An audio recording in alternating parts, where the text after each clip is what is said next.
저를 보신 분들이 많이 없으실 것 같습니다. 오늘 이 주보에 소개되기로는 대구 기독교 총연합회 공동회장 그리고 효목주한교회 담임으로 나와 있습니다. 기독교 우리 대기총회도 제가 이렇게 함께 관여하지만 사실 현재 대구에 대구 성시와 운동본부 대표 본부장으로 섬기고 있습니다. 우리 동막교회 담임 목사이신 송기수 목사님이 지금 성시와 운동본부의 상임 회장이십니다. 그래서 제가 가끔 얼굴을 뵙고 대화도 나누고 교제도 하고 있습니다. 여러분들과 함께 오늘 예배를 드리게 되어서 너무나 감사하고 또 말씀을 나누고 함께 기도함으로 하나님께 영광 올려드리는 귀한 시간 되기를 간절히 축원합니다. 우리 성시와 운동본부의 내용을 간단히 좀 소개를 하고 싶습니다. 지금은 정감미 운동을 전개하고 있습니다. 정감미 운동은 정직, 감사, 미소 운동을 전개하는 것입니다. 대구에 있는 모든 교회 성도들이 정직하고 감사하고 미소 짓는 삶이 된다면 이 세상이나 많은 사람들이 그리스도인이 다르다, 그렇게 칭찬하게 될 것입니다. 이것은 우리 그리스도인들로서 세상의 빛을 발하는 것이고 또한 많은 영혼들 주께 인도하는 데 쓰임받는 귀한 일이 될 줄 믿습니다. 우리 동막교회 이 자리에 참석한 모든 분들도 이 운동에 함께 동참해 주시기를 바랍니다. 송 목사 오시면 아마 이것에 대해서 상세하게 말씀해 드릴 줄로 압니다. 제가 어느 교회 가서 말씀을 전하면 항상 여러분들 조금 열린 마음을 위해서 질문을 몇 개 드립니다. 동막교회는 이런 질문을 하기가 할 수준은 뛰어넘었다고 생각하지만 제가 성경 퀴즈를 여러분들께 문제를 낼 테니까 알아맞혀 보시기를 바랍니다. 이 문제는 난센스 문제입니다. 난센스 퀴즈이기 때문에 틀려도 관계가 없습니다. 산수를 제일 못하는 인물이 누구일까요? 성경에 나오는 인물 중에 모세. 장로이신 것 같은데 너무 잘 아시네요 보니까. 너무 잘 아셨어요. 그러면 음식을 잘 만드는 사람은 누구일까요? 성경의 인물 가운데 음식을 잘 만드는 그런 인물이 있습니다. 네? 잘 안 들리고 모르겠는데요 제가? 아닌 것 같습니다. 네, 제가 가지고 있는 대답은 도마입니다. 도마. 도마입니다. 하나만 더 하고 제 말씀을 오늘 전개하도록 하겠습니다. 그러면 시험을 쳤다 하면 100점을 먹는 사람이 있습니다. 누구일까요? 시험을 쳤다 하면 100점을 먹습니다. 미리암. 박수 합시다. 박수. 미리암입니다. 미리 하니까 다 100점 먹는 겁니다. 여러분, 할렐루야. 하나님을 경외하는 자에게 이런 복이 있기를 간절히 축원합니다. 광복 71주년 우리 민족에게 큰 기쁨입니다. 하나님께 우리의 주신 선물입니다. 그러나 우리 민족은 아직도 휴전선에 담이 막혀 있습니다. 담이라는 것이 얼마나 우리를 가슴 아프게 하는지요. 우리 하여금 이 담이 있으면 뭔가 막혀있는 답답함이 있는 것입니다. 요즘 한국에도 담을 허무는 일들이 일어나고 있습니다. 너무 좋은 것 같습니다. 교회도 병원도 학교도 담을 허무니까 공간이 넓어지고 소통되는 마음이 있는 것 같습니다. 우리의 삶에도 이런 소통의 역사가 있어야 합니다. 열려져야 합니다. 미국을 방문해 보면 미국에는 담이 거의 없습니다. 잔디가 굉장히 많습니다. 어떻게 이렇게 잔디와 나무가 많을까? 담이 저렇게 없어도 괜찮을까? 하고 궁금할 때가 많습니다. 그런데 여러분, 그 잔디나 나무가 그냥 있는 게 아닙니다. 모두 다 가꾸는 것입니다. 사람이 가꾸는 겁니다. 물도 주고 일주일에 한 번씩 잔디 깎는 기계로 깎습니다. 그래서 아름답게 만드는 것입니다. 그런데 놀라운 것이 있습니다. 그것이 뭐냐 하면 그렇게 담이 없어도 범죄나 이런 것이 우리나라보다 적다는 겁니다. 놀라운 게 있습니다. 그것이 뭐냐 하면 경찰차가 없는 것 같은데 어느 사건이 생기면 5분 내로 경찰차가 두세 대가 오는 겁니다. 그리고 무슨 일을 처리해 갑니다. 얼마나 놀라운지 모릅니다.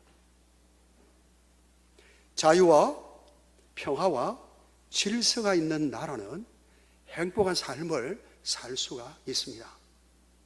우리가 광복 71주년을 맞이했다는 것은 하나님의 정말 놀라운 은혜요, 우리에게 주어진 선물입니다. 얼마나 감사한지요. 우리는 이 광복의 기쁨을 하나님께 감사하고 찬양하는 우리 모두가 될 수 있기를 간절히 축원합니다. 36년간 일제 압박 밑에 있었다는 것은 우리는 정말 비극입니다. 한 나라가 주권을 잃어버리고 다른 나라에 속박을 당했다는 것은 비참하기 그지없는 것입니다. 종노릇한 것이었습니다. 정말 자유가 없었습니다. 고통과 그 가운데서 이 민족은 하나님의 은혜로 1945년 8월 15일 광복의 기쁨을 맞이했습니다. 그런데 성도 여러분, 하나님께 우리에게 이렇게 해 주셨지만 사실 우리 민족의 지도자들 가운데서 이 독립을 위해서 일하셨던 위대한 인물들이 많았습니다. 그분들의 헌신과 생명을 내어놓는 그러한 것을 통해서 광복의 기쁨이 우리에게 너무나 가치 있고 아름답게 다가온 것입니다. 저는 이러한 광복의 그 기념하면서 독립과 우리 자유를 위해서 애쓰셨던 두 분을 잠깐 소개하려고 합니다. 첫 번째 분은 남강 이성훈 선생님입니다. 그는 하나님 사랑과 결의 사랑을 자기의 목숨 바쳐서 일하셨던 분입니다. 맨 처음에 남강 이성훈 선생은 빈농의 아들이었습니다. 그는 13살 때 유기상점에 점으로 들어갔습니다. 그리고 그 뒤에 평양에서 유기상으로서 사업을 해서 엄청난 돈을 버는 분이 되셨습니다. 어느 날이었습니다. 평양 모란봉에서 30대 젊은 안창호가 민족 사랑에 대한 연설을 하게 되어집니다. 이성훈 선생이 그 자리에 참여했다가 큰 깨달음을 받았습니다. 내가 이렇게 돈만 벌고 있어 안 되겠다는 것을 알게 되었고, 그 시간에 예수 믿고 상투를 자르고 고향 오산으로 내려갔습니다. 그리고는 오산 땅에다 오산 학교를 세운 겁니다. 여러분, 이 오산 학교가 민족의 일꾼을 키우는 위대한 학교가 된 겁니다. 이 오산 학교의 출신 가운데는 우리가 잘 아는 주기철 목사님, 그리고 김홍일 장군, 김소월 씨, 함석헌 옹, 그리고 한경직 목사님, 이런 분들이 이 학교에서 배출된 겁니다. 그 당시에 교사로서는 우리가 잘 아는 조만식 장로님, 그리고 함석헌에 존경했던 스승이 유영모, 이런 분들이 교사로서 가르치던 걸 보게 됩니다. 이성훈 선생님은 오산학교를 세웠을 뿐만 아니라 그가 이 오산 땅에 교회당을 세우고 오산에 있는 그 모든 동네 사람은 한 사람도 없이 예수 그리스도를 믿는 주민이 되었다는 겁니다. 얼마나 놀라운 것입니까? 이성훈 선생님은 세 가지를 통해서 나라의 독립을 추구하려고 했습니다. 첫째는 신앙 입국이었습니다. 그리스도인으로서 신앙 가운데 살아야 나라가 독립할 수 있다는 겁니다. 두 번째로는 교육 입국이었습니다. 사람을 키우고 훈련시켜야 된다. 그래서 교육을 이렇게 세우는, 민족 교육을 이렇게 세우는 일을 하셨습니다. 세 번째로는 산업 입국이었습니다. 무슨 말입니까? 기업을 세우고 자주 자립하는 경제를 세워야 독립할 수 있다고 하는 그 길을 걸어갔던 겁니다. 이렇게 해서 우리가 아는 것처럼 1919년 3.1 독립운동 때 33인 중에서 한 분으로 기독교의 지도자로서 역할했던 것을 우리가 잘 알고 있습니다. 성도 여러분, 우리 기독교 지도자들 가운데 이렇게 위대한 인물이 있었습니다. 그런데 저는 오늘 한 분을 더 소개하고 싶습니다. 이분에 대한 이야기를 들으면 우리는 정말 감동하지 않을 수 없는 분입니다. 이분의 성함은 우당 위회영 선생님입니다.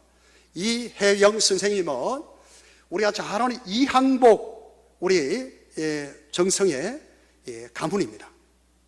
그런데 이회영 선생님의 가정에는 6남매가 있었다고 합니다. 6형제가 있었다고 합니다. 다 네 번째가 이회영 선생님이고 다섯 번째가 초대 부통령을 한 이시영 선생님이었습니다. 이회영 선생님은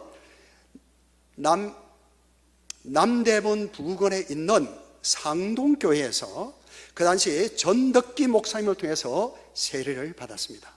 그리고 상동교회 청년학원 학감으로서 청년교육에 힘을 썼다고 합니다. 나라가 망하자 이 어려운 시기에 위기를 극복할 수 있는 것은 교육밖에 없다고 생각하고 재산을 모두 팔아버립니다. 놀라운 일이 있습니다. 그것이 뭐냐 하면 6형제가 선친들이 물려준 경기도에 있는 땅을 모두 다 파는 겁니다. 그 땅값이 그 당시 얼마였냐 하면 40만 냥 정도 되었다고 합니다. 약 40만 냥. 그런데 오늘날 이것을 우리 원으로 계산하면 무려 600억 원이 되었습니다. 600억 원.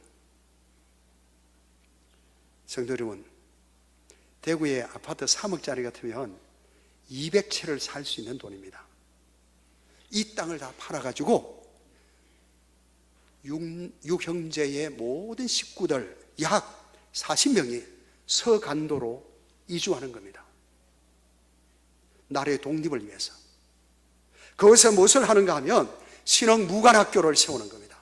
이 무관학교에서 1911년에서 20년까지 3,000명의 졸업생이 배출됩니다. 이들이 바로 항일 운동을 하는 독립투사들입니다. 그리고 신흥 중학교를 세웁니다. 근데 놀라운 게 있습니다. 그게 뭐냐면 그렇게 부잣집의 만화님인 부인과 딸이 독립운동한 분들을 음식을 만들어 먹이고 부양한 겁니다.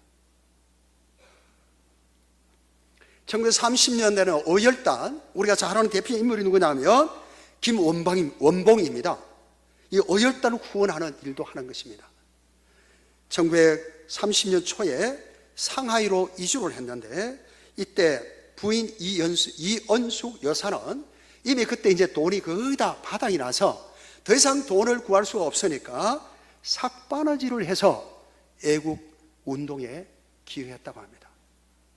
참으로 놀라운 것입니다.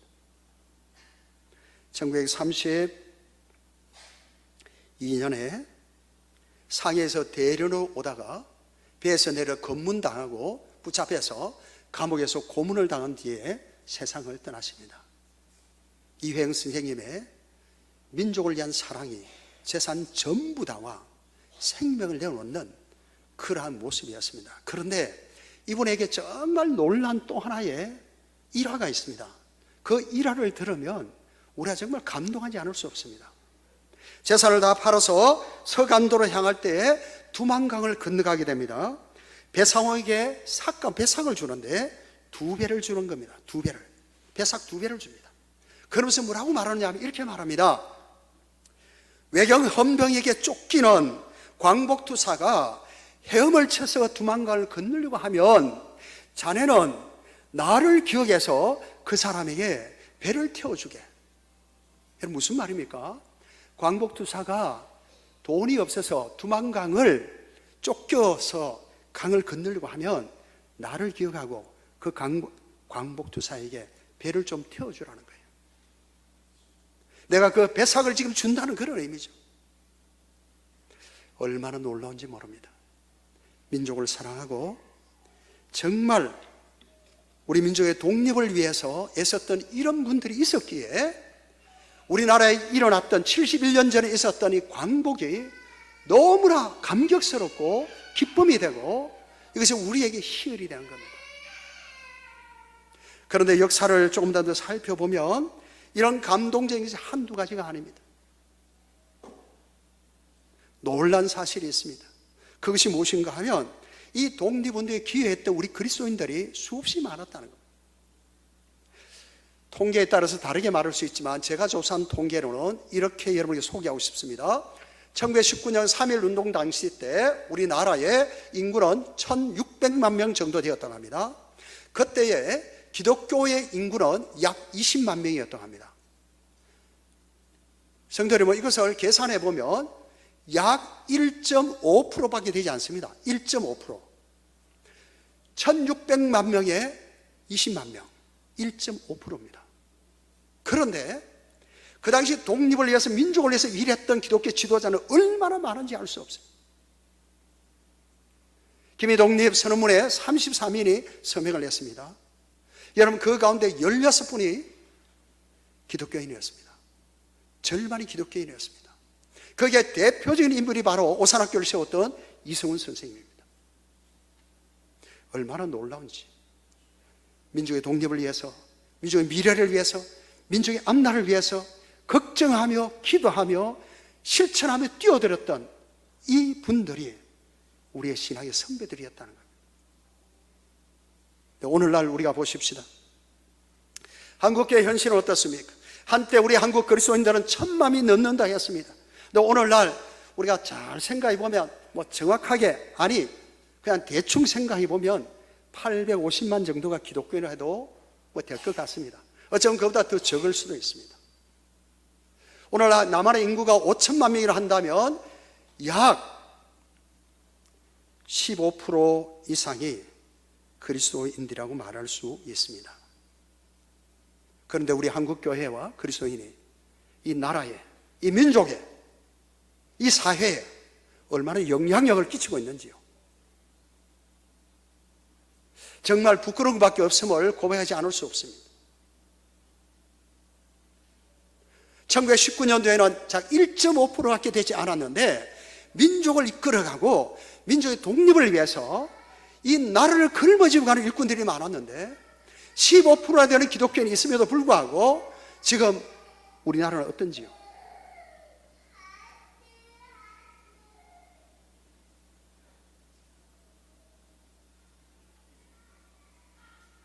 지난 20대 국회의원에 당선된 분들 가운데 기독교인이 몇 명인가 하고 조사가 나오는데 약 30%가 그리스도인이라고 합니다. 한 90명 정도가 그리스도인이라는 겁니다. 근데 국회의원 가운데서 과연 얼마나 예수 그리스도의 정신으로 하나님의 나라를 위해서 일하고 있는가 질문해 보면 부끄러울 수밖에 없습니다. 15%나 되는 우리 그리스도인들이 정말 나라와 나라의 정신과 사회와 이 모든 이끌어갈 수 있는 지도자들이 얼마나 있는가 생각하면 부끄럽다는 것입니다. 그러나 다시 한번 우리 성도들에게 용기와 희망의 말씀을 전하고 싶습니다. 이런 가운데 다시 우리는 마음을 가다듬고 기독교의 정신과 헌신으로 평화적인 통일을 향해서 하나님의 복음을 향해서 나아가는 사람들로 일어서야 될 줄 믿습니다. 그냥 이 자리에서 좌절하고 그냥 안주할 것이 아니라 다시 일어나야 하는 겁니다. 하나님의 나라를 위해서 이 땅의 평화적인 통일을 향해서 우리가 일어나야 합니다. 사실 우리는 예수 그리스도 믿기 전에 우리는 허물과 죄악으로 죽을 수밖에 없는 종들이었습니다. 심판받을 수밖에 없는 자들이었습니다. 하나님께 우리를 사랑하시고 그 놀라운 은혜와 자비하심으로 십자가의 보혈로 우리의 죄를 다 속량해 주셨습니다. 이것이야말로 얼마나 큰 은혜입니까? 율법으로 말한다면 우리는 도저히 살아날 수 있는 자가 아닙니다. 하나님의 은혜로 구원을 받았습니다. 에베소 2장 8절은 말씀합니다. 너희는 그 은혜에 의하여 믿음으로 말미암아 구원을 받았나니 이것은 너희에게서 난 것이 아니요 하나님의 선물이라. 할렐루야. 구원을 선물로 받은 줄 믿습니다. 하나님의 은혜입니다. 성도 여러분, 이 은혜를 우리는 믿음으로 받은 것입니다. 마음을 열고 믿음으로 받을 때에 하나님의 아들, 딸들이 되는 기쁨을 누리게 된 것입니다. 그런데 이 구원의 특징적인 모습이 무엇인가? 그것은 화평입니다. 구원의 특징적인 모습이 화평입니다. 이 화평은 먼저 하나님과 우리의 사이를 열어놓은 것이었습니다. 죄악 가운데 죽을 수밖에 없는 우리들, 하나님께서 아들 예수의 십자가의 피로서 하늘을 열어주셨습니다. 하나님을 향할 수 있도록 하나님과 화평한 관계로 우리를 인도해 주셨습니다. 십자가는 바로 위로 하나님과 소통하게 만들어 주셨고, 옆으로는 우리 이웃들과 화평의 관계로 연결해 주셨습니다. 이것이야말로 정말 놀라운 하나님의 은혜가 아니고 무엇이겠습니까? 오늘 이 본문은 바로 유대인과 이방인 사이에서 이런 화평의 관계가 열려졌다는 것을 우리에게 말씀해 주고 있는 것입니다. 사실 보십시다. 유대인들은 이방인과 다른 사람들이었습니다. 그들은 언약의 백성이었습니다. 그들은 하나님의 약속의 백성이었습니다. 그래서 그들은 특권의식을 가지고 있었고 이방인들을 무시하는 사람이었습니다.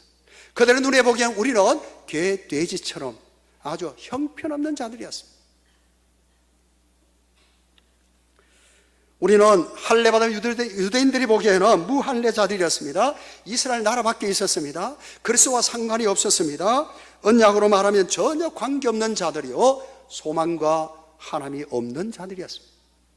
그러나 하나님께서는 놀라운 일을 행하셨습니다.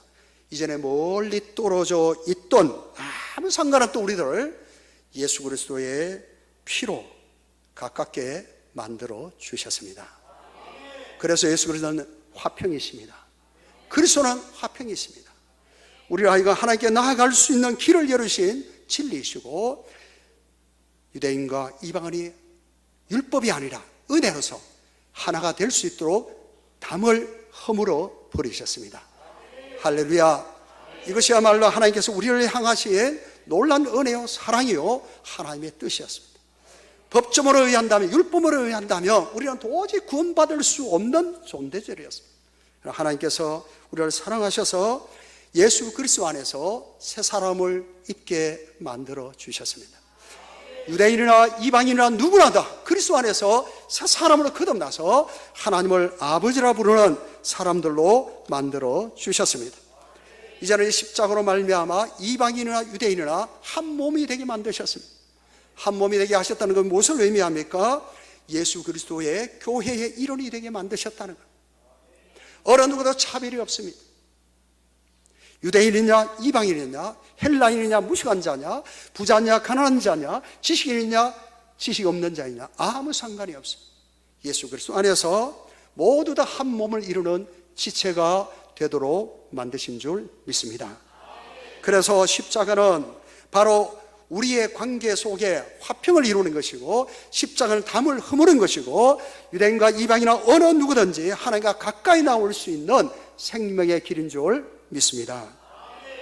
하나님께서는 이 둘이 한 성령 안에서 하나님 아버지께 나아감을 얻을 수 있도록 만들어 주셨습니다.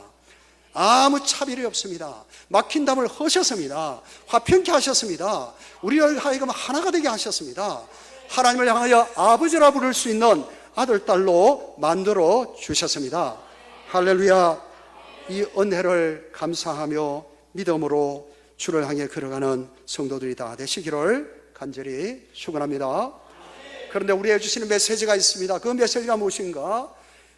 여러분, 하늘과 땅에 막혀있던 담을 허시고 우리 이웃과에 막혀있던 담을 흘게 하신 평화의 주님께서 우리의 주님이시고 주인인데 우리는 어떻게 살아가느냐는 거예요.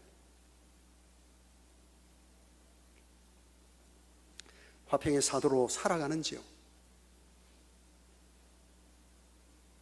사실 오늘날 현실을 바라보면 우리의 아픔이 많습니다. 왜 그렇습니까? 우리의 신앙의 교만이 우리의 이웃들 관계를 깨트리는 겁니다. 우리의 신앙의 교만이 우리 다른 동료 교우들을 판단하는 겁니다. 정지하는 겁니다. 우리의 신앙의 교만이 마치 유대인들이 율법의 잣대로 이방인들을 평가하는 것처럼 그렇게 평가하는 거예요.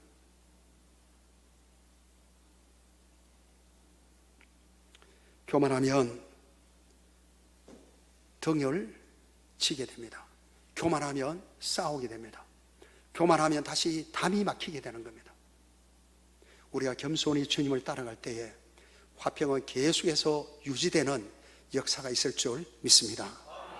그뿐만 아니라 막힌 담을 허신 예수 그리스도 안에 살아가는 우리들인데 신앙의 직분이나 신앙의 연륜으로 해서 허물어졌던 이 담을 다시 세우는 어리석음이 있다는 것을 기억해야 합니다. 화평이신 예수 그리스도를 주인을 모시고 평화의 사람으로 화평의 사람으로 살아가는 온 성도가 되기를 간절히 축원합니다. 그리고 이 민족을 향해서 본다면 우리 민족에서 정말 아픔이 많습니다. 한국의 가장 큰 문제와 비극은 무엇입니까? 지금도 남북한이 70년 이상 여러분 분단되어 있다는 겁니다. 여기에 대해서 이념으로서 나누어져 있습니다. 우리 국민의 갈등이 많습니다. 여러분, 이거 정치적으로 나타나는 무엇입니까? 보수와 진보입니다. 진보의 경우에는 우리가 색깔을 가지고 보기도 쉽습니다.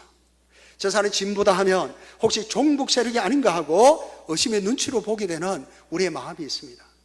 이거 자체가 정말 안타까운 일입니다. 아직도 우리가 20세기 중반의 이념 논쟁 속에 벗어나지 못하고 있다는 겁니다. 한민족끼리 서로 평화적인 관계 속에서 통일이 되어야 될 텐데 아직도 등지고 있는 겁니다. 북한은 어떻습니까, 여러분? 북한은 전 세계에서 가장 폐쇄적인 나라입니다. 전 세계에서 가장 독재적인 나라입니다. 세계 가운데서 아직도 전쟁을 일으키려고 하는 나라 중에 첫 번째로 꼽히는 나라입니다. 얼마나 가슴 아픈 일인지. 평화적인 통일의 길이 이렇게도 멀고도 어려운지 우리는 가슴을 치며 하나님을 바라보지 않을 수 없습니다. 우리 안타까운 마음을 가지고 역사의 주관자들 하나님을 향하여 울부짖지 않을 수가 없습니다. 하나님, 이 민족을 불쌍히 여겨 달라고. 역사의 주관자의 하나님께서 이 민족을 진정한 평화의 나라, 화평의 나라, 자유로운 통일의 나라가 되게 해달라고 기도하지 않을 수가 없는 겁니다. 성도 여러분, 독일을 보십시오. 동독과 서독이 하나 된 지가 벌써 30년이 다가옵니다. 물론 그 당시 국제적인 정세가 국제적인 개방과 해체의 그런 흐름 속에 있었지만 정말 중요한 한 모임이 있습니다. 그것은 동독에 있었던 기도회입니다. 그 기도회가 독일을 통일시키는 큰 역할을 한 것입니다. 옛 독일 라이프치히에 있는 성 니콜라스 교회에서 82년 9월부터 매주 월요일 평화 기도회가 열렸습니다. 이 평화 기도회를 이끌었던 목사님은 크리스티안 퓨러라는 젊은 목사였습니다. 처음 월요 기도회를 시작했을 때 사람들이 별로 모이지 않았습니다. 소수가 모였습니다. 시간이 흐르면서 자꾸 늘어나서 몇백 명이 모이고 맨 마지막에는 수천 명이 모였습니다. 82년에 시작했는데 89년에 약 7년 뒤에 동독의 공산 독재 정권을 타도하는 시위가 일어났습니다. 그런데 이 시위가 동독 월요 시위로 이어졌습니다. 무슨 말인가 하면 기도에 참석했던 모든 분들이 이 월요 시위에 동참하게 된 겁니다. 여러분, 이런 날이 계속되면서 동독의 독재자인 호네크가 결국 굴복하고 물러나게 되었습니다. 1989년 11월 9일 마침내 베를린 장벽이 무너지는 역사적인 일이 일어났던 것입니다. 할렐루야. 여러분, 이렇게 해서 독일은 통일이 되는 겁니다. 퓨러 목사님, 기도에 참석한 사람들이 희망의 메시지를 전했습니다. 그는 살아계신 하나님을 믿었습니다. 역사의 주관자는 하나님이라는 것을 믿었습니다. 하나님께서 동독과 서독을 하나님께 만드시는 희망을 가졌습니다. 그리고 기도했습니다. 퓨러 목사가 회고합니다. 월요 시위는 독일 역사상 폭력이 존재하지 않았던 유일한 혁명이었다. 그리고 이것은 바로 교회의 역사였다. 바로 교회의 역사라는 거예요. 그가 2년 전에 71세로 세상을 떠나십니다. 그러나 독일 국민 가운데서 이 평화의 기도회를 이끌었던 퓨러 목사님을 잊어버린 사람은 없습니다. 저는 오늘 마지막으로 이 자리에 참석한 성도들에게 우리에게 주시는 메시지를 전하고 싶습니다. 사랑하는 성도 여러분, 한국교회가 다시 조국의 평화적인 통일을 위해서 기도의 불길을 일으켜야 될 줄 믿습니다. 다시 한번 주님을 향한 우리의 울부짖는 기도가 있어야 될 줄 믿습니다. 30년, 40년 전 제가 좀 젊었을 때 기도원에 가보면 민족재단이 많았습니다. 여러분, 민족재단은 대표적으로 두 가지 기도였습니다. 하나는 민족을 복음화시켜달라는 것이었고, 다른 하나는 하나님 우리 민족을 평화적으로 통일시켜달라는 기도였습니다. 기도 원장들이 다 민족재단을 쌓았습니다. 그런데 오늘날 기도원에 가보십시오. 이런 기도 소리가 없습니다. 우리가 경제적으로 좀 잘 살게 되어서 그런지 다 안주하고 있습니다. 어떤 분은 말합니다. 뭐 그렇게 통일을 해야 합니까? 이래 살아도 괜찮은데요? 이런 분들도 있습니다. 성도 여러분, 아닙니다. 우리나라가 하나가 되어야 합니다. 그럴 때 우리 민족이 세계를 향해서 하나님의 복음을 전하는 능력 있는 나라가 될 줄 믿습니다. 기도할 때 두 가지가 필요합니다. 하나는 회개하는 기도입니다. 다른 하나는 소망을 담는 기도입니다. 하나님의 꿇어뜨리는 기도가 우리에게 필요한 것입니다. 말씀을 준비하면서 제가 우리 민족의 죄가 어떤 것인가를 생각해 봤습니다. 제가 나름대로 생각해서 여러분에게 나누고 싶습니다. 가장 먼저는 우리 민족은 이조시대 때부터 양반과 상놈에서 계급사회의 죄악이 많았던 것 같습니다. 많은 억눌림과 비참하게 억울하게 죽어갔던 사람들이 많았습니다. 그뿐만 아니라 강파 싸움으로 인해서 아군과 적군으로 나누어져서 정말 피해 역사가 많았습니다. 사화가 얼마나 많았습니다. 수많은 사람들이 피를 흘렸습니다. 무고하게 죄도 없이. 이것이 여러분 우리의 죄악입니다. 뿐만 아니라 독재 시야에서는 억울하게 죽었던 많은 민주 인사들도 있습니다. 몸이 망가지고 불이익을 당하고 억압받던 일들이 얼마나 많은지. 그런데 여러분 오늘날도 이러한 것들이 우리나라에서 사라진 것이 아닙니다. 기득권자의 횡포와 권력과 부를 추구하고 부정부패한 것이 너무 많은 것 같습니다. 우리가 오늘날 매스컴을 통해서 흔히 보고 있습니다. 갑질을 한다, 그런 말을 합니다. 대기업이 중소기업에 을에 갑질을 한다. 그런데요, 기득권자들이 힘없는 사람이 갑질을 하는 경우도 너무 많습니다. 물론 우리가 그 상황 자체를 그냥 다 단순하게 하기는 어렵습니다. 그러나 매스컴에서 보면 이런 일들이 있습니다. 주차장에서 젊은 청년이 어떻게 했는지 모르겠지만 그 잘못을 꾸짖으면서 꿀 안 추고 때로는 뺨을 때리고 이런 일을 하는 겁니다. 이것이 무엇입니까? 사람을 인격적으로 대우하지 않는 겁니다.